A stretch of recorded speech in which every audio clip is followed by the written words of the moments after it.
हे friends, एक बार फिर से स्वागत है आपका आपके यूट्यूब चैनल एग्ज़ाम स्टडी पर। आज हम लोग रेलवे के पिछले एग्ज़ाम से पूछे गए साइंस के रिलेटेड कुछ क्वेश्चन लेकर आए हैं। तो चलिए शुरू करते हैं। सबसे पहला क्वेश्चन है कि एनीलिडा ग्रुप में मुख्यतः कौन कौन से जंतु आते हैं। तो एनीलिडा ग्रुप में मुख्यतः जोंक और केचुआ आते हैं। आगे बढ़ते हैं। लिखा है आर्थ्रोपोडा ग्रुप में मुख्यतः कौन कौन से जंतु आते हैं। तो आते हैं तेलचट्टा, मच्छर, खटमल और मक्खी। लिखा है मोलस्का ग्रुप के अंतर्गत मुख्यतः कौन कौन से जंतु या कीट आते हैं। तो आते हैं सीपी या घेंघा। आगे बढ़ते हैं। लिखा है इकाइनोडर्मेटा संघ के अंतर्गत मुख्यतः कौन कौन से जंतु आते हैं। तो आते तारा मछली और ब्रिटल स्टार। पूछा है कि मनुष्य का पाचक क्रिया का प्रारंभ कहाँ से होता है। तो मुख से होता है। सिराओं द्वारा कौन सा रक्त प्रवाहित होता है। तो वो अशुद्ध रक्त प्रवाहित होता है। वैसे धमनी द्वारा कौन सा रक्त प्रवाहित होता है। तो धमनियों में शुद्ध रक्त प्रवाहित होता है। कौन सा विटामिन जल में घुलनशील है। तो होते हैं बी और सी। सोडियम का कार्य क्या है। तो सोडियम का कार्य क्या होता है, जो हमारा ब्लड प्रेशर होता है उसको नियंत्रित करने में सहायक होता है तथा जल का संतुलन बनाए रखता है। आगे बढ़ते हैं। पोटेशियम का कार्य क्या होता है। तो पोटेशियम का कार्य होता है यह हृदय की धड़कन एवं जितने भी नाड़ी संस्थान होते हैं उनके कार्यों को संचालित करता है। आगे बढ़ते हैं। ग्लूकोज बिना ऑक्सीजन की उपस्थिति में मांसपेशियों में प्रतिक्रिया कर क्या बनाता है। तो ग्लूकोज बिना ऑक्सीजन की उपस्थिति में मांसपेशियों में प्रतिक्रिया कर लैक्टिक एसिड बनाता है। ग्लूकोज बिना ऑक्सीजन की उपस्थिति में बैक्टीरिया या यीस्ट से प्रतिक्रिया कर कार्बन डाइऑक्साइड और जल का निर्माण करता है। एनीलिडा में उत्सर्जन उसके किस उत्सर्जन द्वारा होता है। तो वो होता है नेफ्रिडिया के द्वारा। मूत्र का पीएच मान क्या होता है। तो होता है 6। आगे बहिस्रावी एवं अंतःस्रावी दोनों प्रकार किस ग्रंथि में आते हैं। तो आते हैं अग्नाशय ग्रंथि में। पीयूष ग्रंथि या पिट्यूटरी ग्रंथि को किस अन्य नाम से जाना जाता है। तो उसको जाना जाता है मास्टर ग्रंथि के नाम से। स्प्रिंग को आप सामान्य लंबाई पर वापस लौटने के लिए लगने वाला जो बल होता है उसको बोलते हैं प्रत्यानयन बल। पौधों के लिए सबसे अच्छा उर्वरक होता है कंपोस्ट खाद।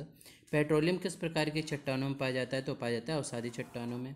गुब्बारों को उड़ाने के लिए जो गैस प्रयुक्त होती है उसे बोलते हैं हीलियम। डीडीटी का उपयोग किस रूप में किया जाता है। तो कीटनाशी के उपयोग में किया जाता है। एथेनॉल के अत्यधिक सेवन से कौन सा अंग प्रभावित होता है। तो इथेनॉल के अत्यधिक सेवन से यकृत प्रभावित होता है। सभी अम्लों में अनिवार्य रूप से पाए जाने वाले पदार्थ क्या हैं। तो वो है हाइड्रोजन। आग लगने तथा फैलने की सबसे कम संभावना किस वस्त्र से होती है। तो होती है कॉटन से।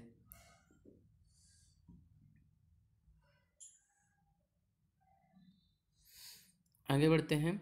लोहा का सबसे महत्वपूर्ण स्रोत कौन सा होता है। तो जितनी भी हरी सब्जियां होती हैं उनमें सबसे ज़्यादा लोहा पाया जाता है। गैसोलीन को किसके साथ मिश्रण करके गैसोहल बनाते हैं। हम लोग बनाते हैं इथाइल अल्कोहल के साथ क्रिया करके।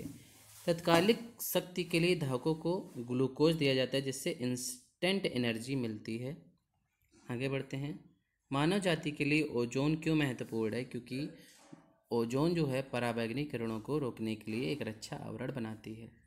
टाइफाइड जो होता है उसमें सामान्यतः उपयोग की जाने वाली औषधि कौन सी है। तो उसमें हम लोग यूज करते हैं क्लोरोमाइसिजिन। गैस की लौ सबसे गर्म हिस्से को बोलते हैं ज्योतिहीन क्षेत्र यानी कि नॉन ल्यूमिनस जोन।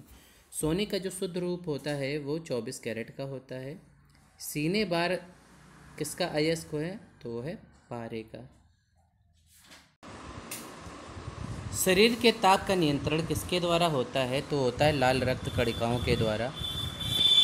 कशेरुक दंड में कितनी हड्डियां होती हैं। तो होती हैं 33। बीसीजी का पूरा नाम क्या है। तो बीसीजी का पूरा नाम होता है बैसिलस कैलमेट ग्यूरेन। एथलीट फुट नामक रोग कवक के द्वारा होता है। दमा कवक के द्वारा होता है।